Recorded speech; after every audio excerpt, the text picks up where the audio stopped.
As the world gobbles down their fast foods in astounding quantities, we often overlook the fascinating story behind the world's most renowned fast food chain.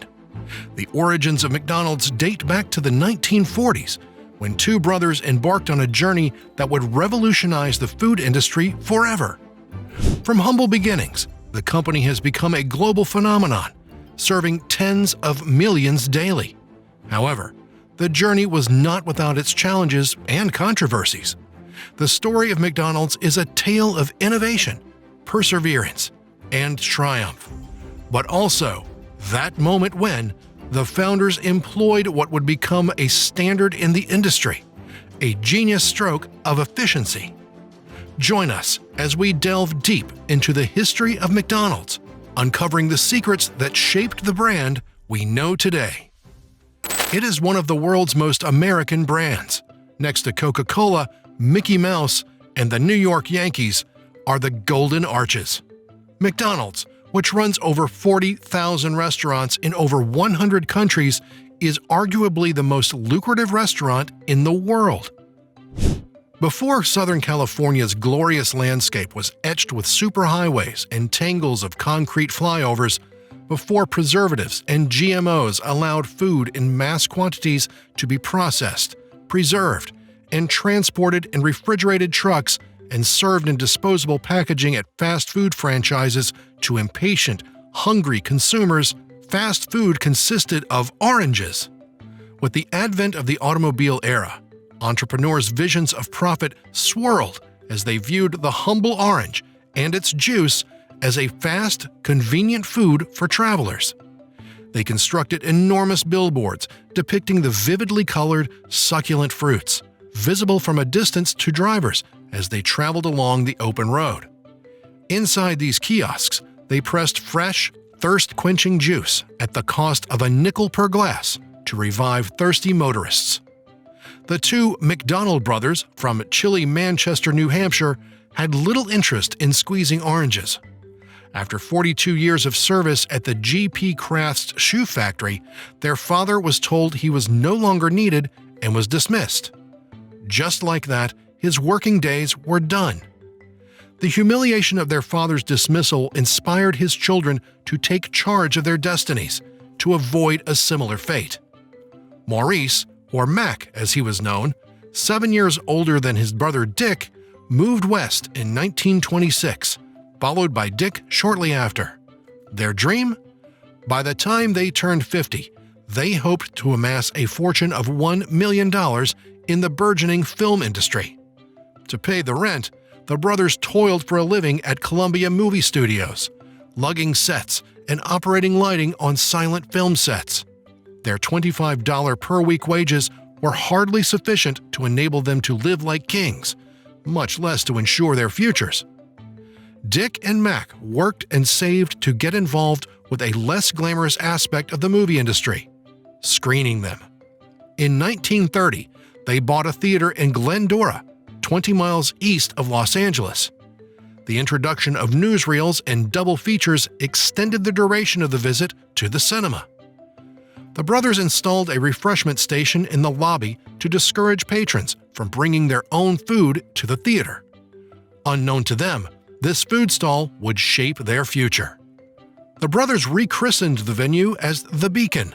The theater failed during the bleak years of the Great Depression, and the brothers were chronically overdue on their debts. They even buried silver bullion in the backyard as a precaution against bank failure. So, in 1937, after 7 years in business, Dick and Mac sold the theater and moved to the food service industry. In the neighboring town of Monrovia, on the decade-old, now famous roadway known as Route 66, they fashioned some borrowed wood into an octagonal open-air food stand and struck a deal with Sunkist to buy fallen oranges at 20 dozen oranges for a quarter. They named this small stand Airdrome and stocked it with fresh citrus juice and hot dogs. This business venture was so profitable that the brothers were able to bring their parents from New Hampshire to set up 2 additional stands. The brothers briefly entertained the notion of opening a restaurant called The Dimer, where each menu item would cost 10 cents, but ultimately rejected the idea. They were confident that attracting drivers was the future. They dismantled their booth and traveled 60 miles east of Los Angeles to the developing city of San Bernardino, a well-established trading center. Their unwavering confidence sustained them through rejections from numerous banks until they could negotiate a $5,000 loan from a lender impressed by the location they had chosen at E Street and 14th Street. The brothers' only collateral besides their aspirations was their worn-out octagonal juice stand, which they had spent $200 to cut in half and relocate. This time, the brothers emblazoned their surname and the featured menu item, McDonald's Barbecue, on the facade of their new establishment. McDonald's Barbecue, like other roadside eateries of its era, offered food delivered directly to the customer's car by a team of attractive young women known as car hops. Dick and Mac outfitted these girls in usherette uniforms, enhancing the theatrical flair of service to your window. McDonald's survived the challenging depravity of the Second World War, during which creature comforts and indulgences were rationed. Americans had been saving their money and eagerness to have fun, and now they were making up for lost time. In 1950, there were 40 million automobiles on the roads. This necessitated increased service offerings, such as fueling stations, restaurants, and hotels. Eating away from home became socially acceptable and a symbol of liberated wealth. Eating a meal delivered to the window of your precious new automobile became a family novelty. The hamburger suddenly became the new it item. McDonald's Barbecue was the go-to spot for the younger generation in town, where a steady stream of customers kept 20 car hops busy and a parking lot with space for 125 vehicles filled to capacity. In 1948, in response to this success, Dick and Mac made the audacious, if not foolhardy, decision to take a step back and reevaluate their business, closing their doors for a while. The brothers asked themselves, how could they efficiently prepare hamburgers, fries, and drinks? How could operations be streamlined to maximize profits? How could they differentiate themselves from the competition? And how might they increase service speed? They drew inspiration from an East Coast family named Levitt in their search for answers.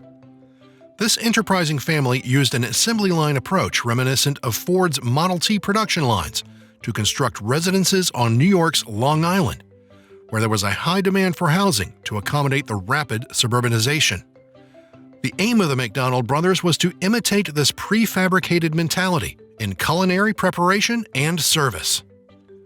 Initially, the brothers analyzed their business transactions to determine the best-selling products. They then reduced their menu from 25 to 9 items, dropping the expensive and labor-intensive barbecue. Dick deceitfully posed as a freelance writer and traveled to Los Angeles to snoop on confectionery industry trade secrets. He found inspiration in a confectioner's cone that forms peppermint patties by hand. Dick enlisted the help of a mechanically inclined friend to create an automatic condiment dispenser that dispensed precise amounts of ketchup and mustard at the press of a button. The formation of beef patties was eased by a custom-made mechanical press.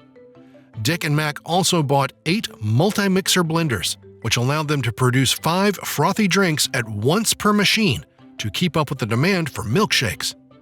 Most importantly, the customer was prohibited from requesting substitutions under the brothers' new business model. Offering menu options slowed down the operation, according to the brothers. We've all seen movies where scientists scribble frantically on a chalkboard and arrive at that Eureka Moment. The McDonald's brothers had "that was the moment when" they picked up some pieces of chalk. One night after dinner, they withdrew to the tennis court behind their home for the next part of their renovation plan. Using thick pieces of red chalk to plot the proceedings, they created an assembly line of food preparation and delivery, in which workers could grill the patties, 40 patties in 110 seconds, fry the fries, 900 servings per hour, and deliver an entire meal to a hungry customer in just 20 seconds. After they called it quits for the night, a rare desert rain washed away the markings they had charted, erasing their work. The next day, bewildered, the brothers replotted their new streamlined restaurant. This moment would change fast foods and, let's face it, the world's eating habits forever. This hamburger ballet in a streamlined kitchen enabled Dick and Mac to address the expensive personnel issue. The attractive car hops were retrenched immediately. The customers would have to exit their vehicles and proceed to the window to place an order. And while there, they could peer into the meticulous and efficient kitchen where their food was being prepared. The new staff would be made up entirely of men dressed in neat, conservative paper caps and white uniforms that gave them a sense of meticulous cleanliness and precision. The new price list was the operation's crowning achievement at its rebirth. Considering the reduced labor costs, the brothers could offer significantly lower prices than their competitors. A hamburger cost 15 cents, a bag of fries cost 10 cents, and a triple-thick milkshake cost 20 cents.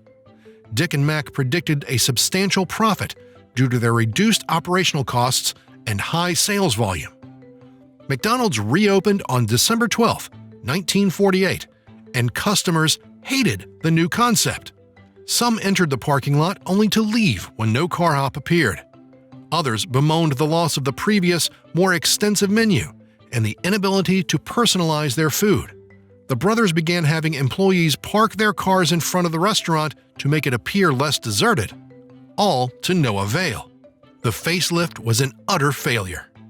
After 4 months, for no clear reason, a miraculous transformation occurred. Soon, queues of hungry customers began to flock to the counter, and their presence attracted others.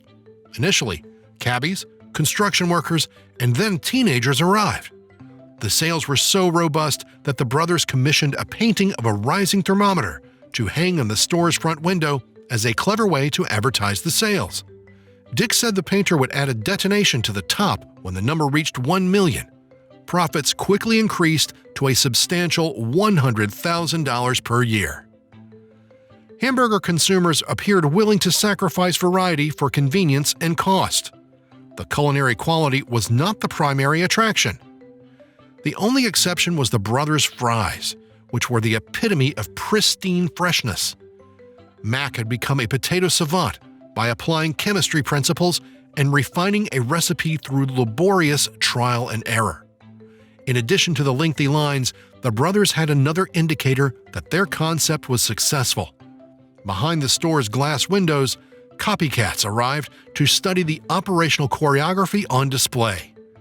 When these imitators requested information about what they couldn't see, Dick and Mac gleefully divulged trade secrets. Eventually, it occurred to them that they could price their formula and make added money. In 1952, a few months after their shortening supplier published an article in the trade journal American Restaurant praising McDonald's prolific French fry operation, the brothers placed an advertisement of their own. They promised consumers the most important 60 seconds in your entire life. At the center of the advertisement was a bright photograph of their distinctive hexagonal building. Their revolutionary development in the restaurant industry was now for sale. A cover story reiterated the hype, proclaiming McDonald's sales of 1 million hamburgers and 160 tons of French fries per year, and showing a staggering annual cumulative revenue of $277,000. Those with the most integrity paid $950 franchise fee for the formula, rather than simply visiting and stealing the idea. First in line was a Phoenix-based energy executive named Neil Fox, whose family thought he was insane for joining this hamburger scam. Fox wished to use their name, not his own, on the building he planned to construct. Outside of San Bernardino, the term McDonald's had no meaning, but Fox told the brothers that he believed their name was lucky. In addition to the name, Fox received an operating manual, a counterman on loan for a week to teach him the ropes, and, to finish off the brothers' reimagining of the drive-in, a freshly printed architectural blueprint from which to construct a red and white tiled restaurant. Thousands of franchise inquiries flooded in. Carnation, a dairy company, was anxious to absorb at McDonald's and its successful formula into its corporate structure. The company's leadership proposed replicating McDonald's nationwide to increase ice cream sales. The brothers contemplated the partnership and ultimately rejected it. They were content with the status quo and unwilling to have their business and personal lives engulfed by a large bureaucracy. It was simpler to sell the manual and schematics for $950 and pocket the money. One day, a slim, well-dressed, 52-year-old Chicago salesman searching for a lucky break was among the continuous stream of curious onlookers on E Street. His name was Ray Kroc. Kroc initially supplied the restaurant with milkshake machines, but quickly realized how popular the restaurant was. Kroc purchased the rights to begin franchising McDonald's restaurants nationwide, even though the brothers had already licensed a limited number of franchise restaurants in Arizona and California. In 1955, Kroc founded McDonald's Corporation in Des Plaines, Illinois, and set up his own franchised restaurant. Although Maurice and Richard McDonald created the first restaurant and its food service business model, Kroc arguably founded McDonald's as it is known today. By doing so, Kroc became the most successful traveling salesman to ever pack a suitcase. McDonald's first decades were spent proving its business model and brand. Since then, it has discovered a hugely successful strategy. McDonald's has maintained its accelerated development for nearly 70 years, and while it has gained and lost consumers, it has opened new restaurants at a consistent rate. McDonald's approach is exemplified by the adage, "If it ain't broke, don't fix it." Kroc and Harry Sonnenborn devised a financial model in 1956 in which McDonald's would own the property on which franchisees construct restaurants. This model continues today and is regarded as one of the company's most critical financial decisions ever. In 1961, Kroc would buy out the McDonald's brothers for $2.6 million, or roughly $24.3 million in 2023. The brothers would rename their original restaurant Big M. Kroc later launched a competing McDonald's down the road from their restaurant, which drove them out of business by the end of the decade. From humble orange juice and hot dog beginnings, McDonald's has become the world's most recognizable brand. With over 40,000 sites employing 200,000 plus people in 119 countries, the brainstorming session of chalk drawings on a tennis court was the moment the McDonald brothers knew they had a winner on the fryer.